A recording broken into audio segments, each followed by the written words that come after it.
Live from downtown Detroit, Local 4 News at 6 starts now.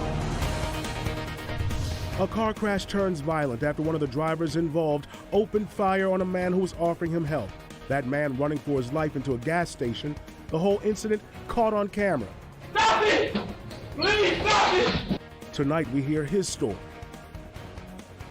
And thank you for joining us tonight. I'm Damon Fernandez. And I'm Karen Drew. The shooting happened this morning. It was about 8 o'clock in the morning in Garden City near the intersection of Ford and Vinoy. Will Jones has been on this story for us all day long. He spoke to the man shot and joins us now with the latest. How is he doing tonight, Will?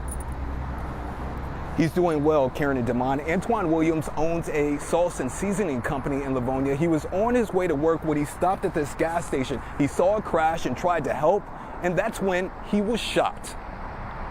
I'm blessed, man. It's beyond blessing, man. I'm even talking to you right here. Antoine Williams speaking from his hospital room after he was shot trying to be a good Samaritan after witnessing a car crash at Ford and Vinoy in Garden City. A 37-year-old man from Hamtramck involved in the crash began firing shots at him, hitting Williams in the head. And I was holding my face, and I just couldn't believe I just got shot. The suspect then turned his attention to another person while Williams ran inside the gas station to get help. A clerk and a vendor were inside. Lock the door. Hey, you! Lock the door! Lock the door! Unable to lock the door, the suspect followed him in. You kill me! Stop it! Please stop it! Please! Please! Come here! I didn't do it! I started running towards, I ran towards the cash register part. I was like, nah, that's not a good spot. So I ran on the other side of the coffee island, and then he came in. And he was on one side of the aisle, and he was engaging his gun, and he shot one time. Williams was able to make it out of the store, and the suspect went in a different direction. He was later shot and killed by a Garden City police officer. It's unclear why the suspect started firing shots after the crash. I'm glad I didn't rush all the way to the car right away, because no telling what would have happened. I'm glad I took my time and called 911 first, because that might have saved me some time and some space right there. Williams says he would still try to be a good Samaritan in the future, even after what happened today. I spoke with the clerk who was inside this gas station at the time off camera, and it was a terrifying experience for her. She wishes she could have done more to help Williams at the time. We're live in Garden City. Will Jones, Local 4. Now, forewarned weather with exclusive cutting-edge technology to help keep you and your family safe. Well, we sure didn't see a white Christmas yesterday, and after a holiday of mostly sun, understand the rain is about to make a return. Yeah, we're going to toss over to Brett Collar, who's in for Kim Adams. I understand you're tracking some rain tonight. We are tracking some rain. We missed out on that snow by about 20 degrees yesterday. Close, right? It was close today, though, 1 degree shy of the record. That's why all that's falling out there is rain. Exact Track 4D radar. Most of us are really just dry, but like we've been talking about, a lot of low-level moisture that's kind of showing up under the radar. So a light shower, a little bit of light drizzle be possible these next couple of hours. But again, well above where we should be this time of the year. Southeast Michigan, upper 40s, low 50s. You go outside of our area, there was 40s across the area. So we're on the mild side.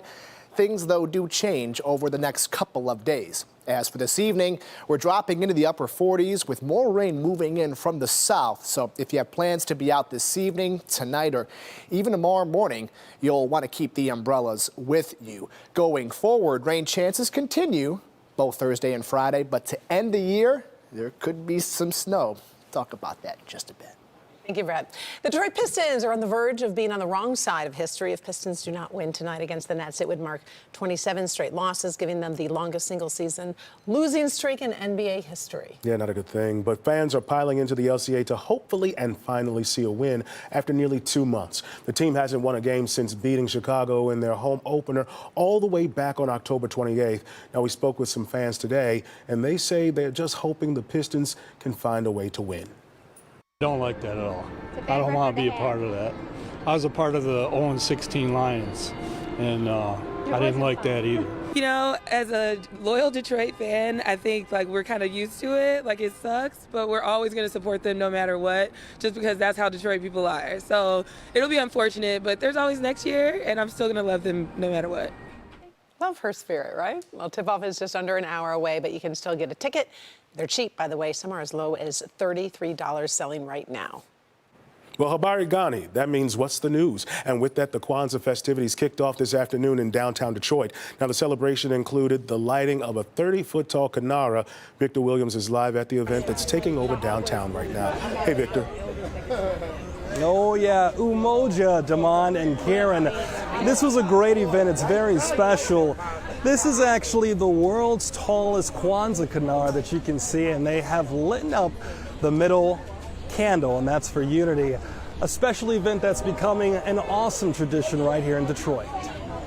I'm just blessed to be here and thankful that we're able to do this kind of function. For the second year in a row, Quanza is being celebrated in a special way in the heart of the Motor City. It's been 60-some years now that Quanza has been practiced, not only in the United States, but now all across the world. And so it certainly is apropos, I think, that we are now downtown, part of the central city, and allowing the full community to be a part of this tradition. The kickoff event was more than a celebration, letting kids like Jelani Baker show off their creativity in drums and dance. The energy and the community, the way how we talk with the drums and the way the dancers talk with their feet, it was just magical. Something that I've been doing for years, and it just lifts your spirit, makes you feel good. For every single night of the holiday, a candle will be lit for each principal December the 26th through January the 1st. We will light the center candle. Just want to let everybody know that each evening, 5:30 p.m., another candle will be lit. The theme of the night is Umoja, which means unity. We need unity in the world more than we need unity right here in Detroit.